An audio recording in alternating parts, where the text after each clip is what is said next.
नाज़रीन मेहरान टीवी में भलीकार मां हाँ मुबशिर सोलंगी सब खां पहिरीं नज़र हेडलाइन ते। अमेरिका ऐं ईरान विच में ॻाल्हियूं बिना नतीजे ख़त्म, दूरियूं कंहिं नतीजे ते न पहुची सघियूं। अमरीकी वफ़द नायब सदर जेडी वेंस की क़यादत में वापस रवानो।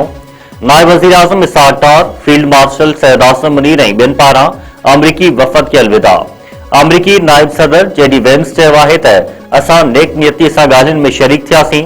असां ईरान खे पंहिंजी रेड लाइन ॿुधाई। ईरान एटमी हथियारनि तां हथ खणण लाइ तयार न आहे।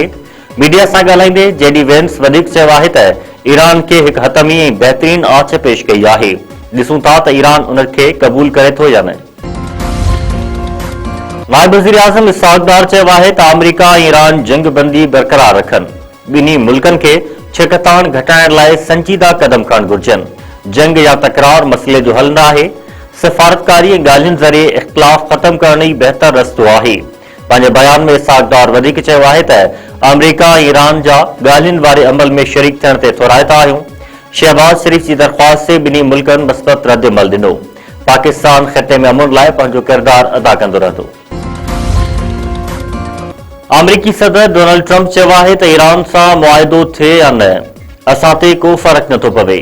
ईरान खे शिकस्त ॾिनी आहे ऐं ईरानी क़यादत ख़त्म करे छॾी आहे। ईरान जी सामूंडी हवाई फ़ौज ऐं दिफ़ाई निज़ाम तबाह थी विया आहिनि। पंहिंजे बयान में अमरीकी सदर वधीक चयो आहे त असां वटि बारूदी सुरंगूं साफ़ कंदड़ जहाज़ आहिनि। असां हरम्स वारे लंघ मां बारूदी सुरंगूं साफ़ करे रहिया आहियूं।